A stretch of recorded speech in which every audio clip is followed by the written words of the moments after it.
সুন্নাত শুধু নয় মেষ চরাতে যাওয়া, আর সুন্নাত হলো রাষ্ট্রনায়ক। হাবার মতো তাকিয়ে আছে টিভির দিকে যে কি চলে। আসলে এর একটাই কারণ, তারা আজকের এই মাহফিলের গুরুত্ব এটা তারা উপলব্ধি করতে পারে নাই, ঠিক কিনা? আজকের এই মাহফিল যেন তেন মাহফিল নয়, নাম দেওয়া হয়েছে তাফসিরুল কোরআন মাহফিল। আপনারা নিশ্চয়ই দেখেছেন। সাধারণ ওয়াজ মাহফিল আর তাফসিরুল কোরআন মাহফিলে দুটার মধ্যে পার্থক্য জানেন? সাধারণ ওয়াজ মাহফিলে বাপ দাদার কিচ্ছা কাহিনী, গল্প কাহিনী বলা যায়, কিন্তু তাফসিরুল কোরআন মাহফিল যদি নাম দেওয়া হয়, সেখানে কোরআন হাদিস বাদ দিয়ে অন্য কোনো কথা বলা যায় না। আর এই কোরআন থেকে যদি আলোচনা করা হয়, সেই কথার মধ্যে কোনো ফাঁকফোকর থাকে, কোনো গোজামিল থাকে, কোনো সংশয় থাকে না। তো এই মহান একটা জলসায় আল্লাহ আমাদেরকে বসার তৌফিক দান করলেন। এজন্য আমরা আবারও মনের গভীর থেকে কালিমাত শুকর আদায় করছি, আলহামদুলিল্লাহ। আজকের এই মাহফিলটা অ্যারেঞ্জ করতে শুধু এই মোল্লা সমাজ নয়, বরং বাসাইলের সর্বস্তরের জনগণ অক্লান্ত পরিশ্রম করেছে। কেউ টাকা দিয়ে, পয়সা দিয়ে, কেউ মেধা দিয়ে, বুদ্ধি দিয়ে, শ্রম দিয়ে। যুবক ভাইয়েরা অত্যন্ত অক্লান্ত পরিশ্রম করেছে, এখনো তারা করছেন আপনাদের মেহমানদারির জন্য। যারা এই পরিশ্রম করছেন, আল্লাহ যেন সবাই এই পরিশ্রমগুলোকে কবুল করেন, সবাই পড়েন আমিন। সম্মানিত হাজিরিন, আমাদের বিশেষ মেহমান ইতিমধ্যে আমাদের মাঝে এসে উপস্থিত হয়েছেন, পড়েন আলহামদুলিল্লাহ। তিনি কিছুক্ষণের মধ্যেই মাহফিল স্টেজে চলে আসবেন ইনশাআল্লাহ। হযরত আসার আগে আমি সংক্ষেপে দুই একটি কথা আপনাদের সাথে একটু শেয়ার করতে চাই আজকের এই মাহফিলের গুরুত্ব সম্পর্কে। এরপরে ইনশাআল্লাহ আমাদের বিশেষ মেহমান এবং প্রধান মেহমানের সম্পর্কে আপনারা অনেকে অবগত আছেন। বিভিন্ন ইউটিউব চ্যানেলে, বিভিন্ন জায়গায় তার আলোচনা আপনারা শুনেছেন। অত্যন্ত চমৎকার আলোচনা করেন, ভাব গাম্ভীর্য একটা আলোচনা করেন।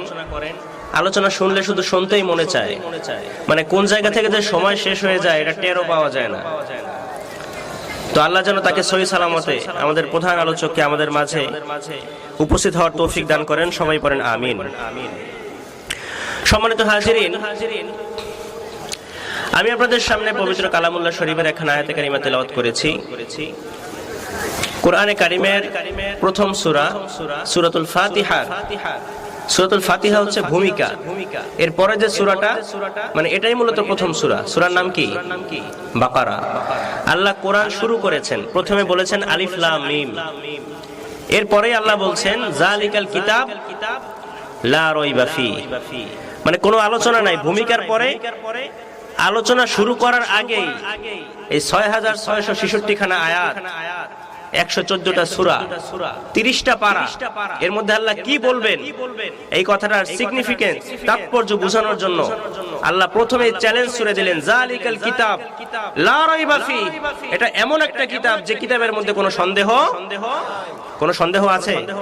কোনো সংশয় আছে? মন থেকে বলছেন তো? কোনো সন্দেহ নাই। প্রথমে আল্লাহ চ্যালেঞ্জ ছুড়ে দিলেন। আল্লাহ কোরআনের মধ্যে বিভিন্ন জায়গায় বলেছেন, আল্লাহ বলেছেন যদি তোমাদের সক্ষমতা থাকে তাহলে এই কোরআনের একটা সূরার মতো তোমরা পারলে একটা সূরা বানিয়ে দেখাও।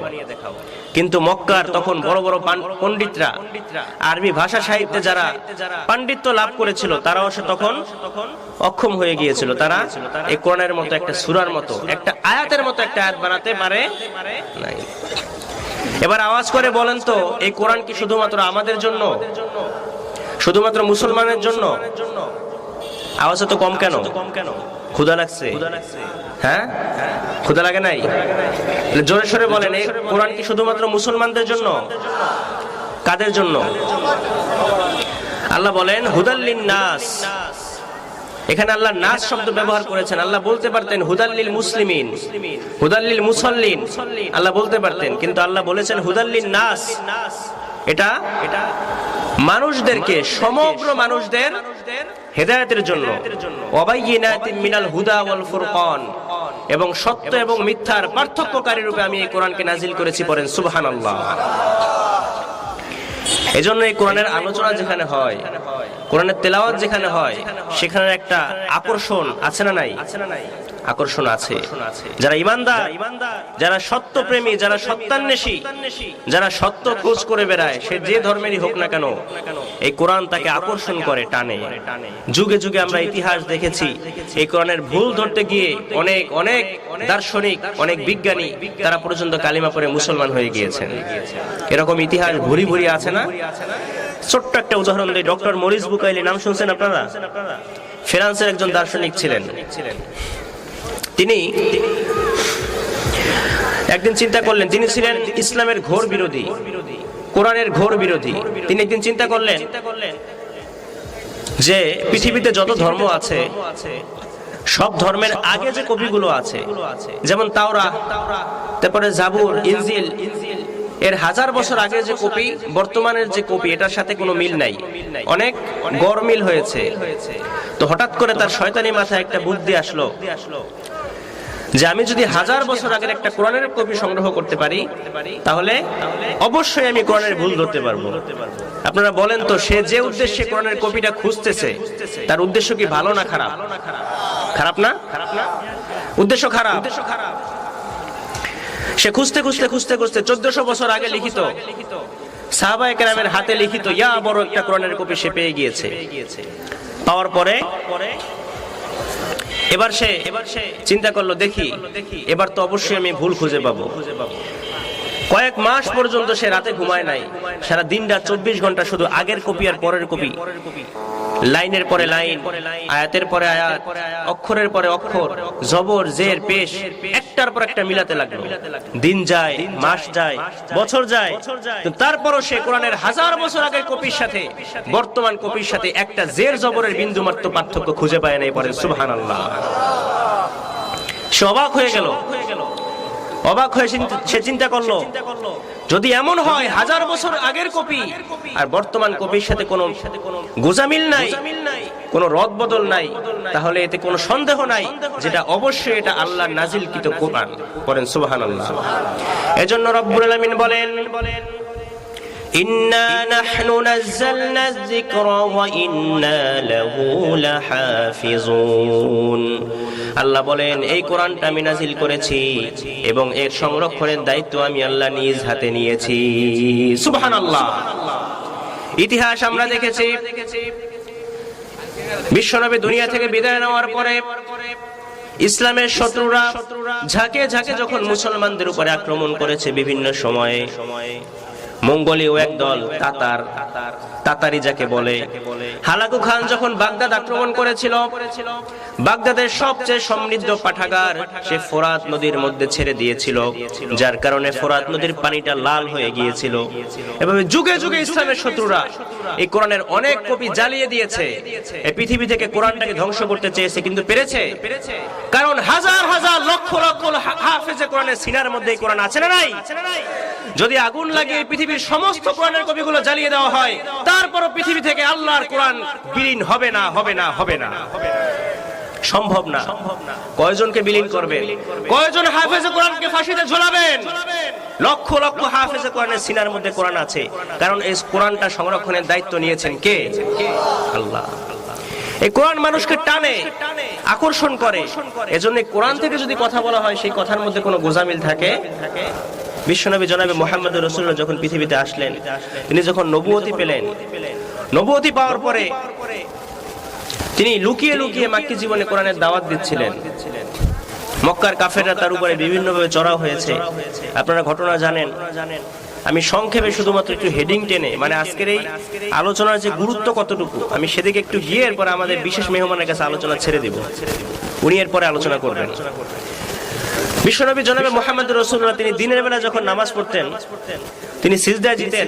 মক্কার কাফেররা কি করতো জানেন? উটের নাড়ি ভুড়ি এনে রাসূলুল্লাহর মাথার উপরে চাপিয়ে দিত, বলেন নাউজুবিল্লাহ। এমন কোনোভাবে কষ্ট নাই তারা দিত না, কিন্তু রাত যখন গভীর হয়ে যেত, রাত গভীর হলে বিশ্বনবী নামাজে দাঁড়িয়ে তিনি কোরআন থেকে তেলাওয়াত করতেন মধুর সুরে। আর এই মক্কার বড় বড় কাফেররা, বড় বড় লিডাররা, সারা দিন যারা রাসূলের বিরোধিতা করত, সারা দিন যারা কোরআনের বিরোধিতা করত, এই সমস্ত লোকেরাই কাবা গৃহের চারপাশে এরা হাজির হয়ে যেত রাসূলের কোরআন তেলাওয়াত শোনার জন্য। সুবহানাল্লাহ। মক্কার লিডার আবু জাহেল চিন্তা করলো যে এভাবে যদি চলতে থাকে, ওই যে শুরুতেই বলেছি কোরআনের একটা এক্সট্রা আকর্ষণ আছে না, আছে কোরআনের একটা মুজিজা আছে। আমাদের বিশেষ মেহমান আলোচনা করবেন এ ব্যাপারে ইনশাআল্লাহ। এজন্য বিশ্বনবী 1400 বছর আগে বলেছেন লা তুসা আজাইবুহু, কোরআনের আশ্চর্যান্বিতের কোনো শেষ নাই, ওয়ালা তাবলা গরাইবুহু, কোরআন কখনো পুরাতন হয় না। কোরআনের আশ্চর্যান্বিত শেষ নাই, মানুষদেরকে টানে আকর্ষণ করে কোরআন। এটার প্রমাণ দিনের বেলা যারা বিরোধিতা করত, রাতের বেলা এরা রাসূলের কণ্ঠে তেলাওয়াত শোনার জন্য হাজির হয়ে যেত। আবু জাহেল চিন্তা করলো যে খাইছে তো, এভাবে যদি চলতে থাকে আস্তে আস্তে সবাই মুসলমান হয়ে যাচ্ছে, তাহলে এটা বন্ধ করতে হবে। সে সমাবেশ ডাকলো, বড় বড় লিডারদেরকে নিয়ে সে সমাবেশ করতে লাগলো। বলল যে আজ থেকে আর কেউ মুহাম্মাদের কণ্ঠে তেলাওয়াত শুনতে যেতে পারবে না, আজ থেকে নিষিদ্ধ করা হলো। যদি কেউ যায় তাহলে তার কল্লা চলে যাবে। পরে নাউজুবিল্লাহ। সিদ্ধান্ত হলো রাত যখন গভীর হলো, রাত গভীর হওয়ার সাথে সাথে এই সমস্ত মক্কার বড় বড় লিডার যারা ছিল, এদের কোরআন শোনার প্যারা উঠছে। কি উঠছে? প্যারা বুঝেন তো? এটা যারা বিভিন্ন বিষয় নেশাগ্রস্ত আছেন তারা বুঝবেন। যারা পান খায় দেখবেন এমন নেশা, পানের নেশা, তারা 3 বেলা ভাত না খেয়ে থাকতে পারবে, কিন্তু পান তার খেতেই হবে। এরকম আছে না নাই? এরপর যারা সিগারেট খায় দেখবেন যে যত কিছু বুঝানো রে, যখন সিগারেটের প্যারা উঠবে তখন আর কোনো ভাই মানাই রাখতে পারবে না, ওর খাইতেই হবে। এরকম আছে না নাই? আরে আছে, আপনারা যত আসতে বলেন আমি জানি তো। আমার পরিচিত অনেকে আছে পান খায়, আমি দেখছি তারা এরকম বলে যে ভাত না দাও বাবা, ভাত না দিলেও সমস্যা নাই, আমি ভাত না খেয়ে 5 দিন থাকতে পারবো, কিন্তু পান আমার দিতেই হবে। এরকম আছে না নাই?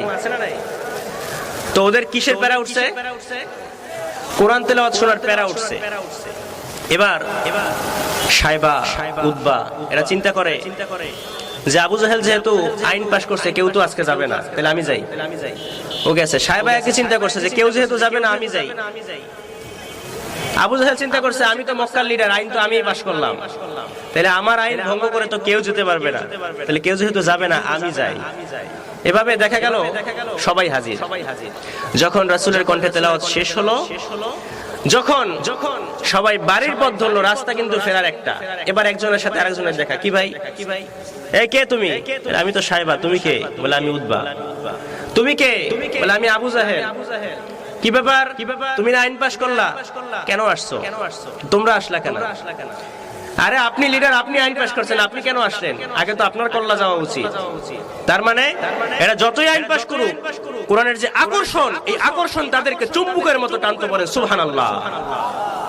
এজন্য বিশ্বনবী বলেন লা তুহসা আজাইবুহু, কোরআনের আশ্চর্যান্বিতার কোনো শেষ নাই। ওয়ালা তাবলা গরাইবুহু, কোরআন কখনো পুরাতন হয় না। এখানে যারা 60, 70, 90 বছরের যারা বাবাজিরা আছেন, ছোটবেলা মসজিদে নামাজ পড়তে গিয়ে ইমাম সাহেবের কণ্ঠে প্রথম যেদিন সূরা ফাতিহা নামাজের মধ্যে শুনেছেন, আজকে 90 বছর পরেও ইমাম সাহেবের কণ্ঠে প্রত্যেকটা নামাজে সূরা ফাতিহা শুনেন, কখনো কি মনে হয়েছে যে কোরআন পুরাতন হয়ে গিয়েছে? কখনো মনে হয়েছে? এজন্য বিশ্বনবী বলেন ওয়ালা তাবলা গরাইবুহু, কোরআন কখনো পুরাতন হয় না।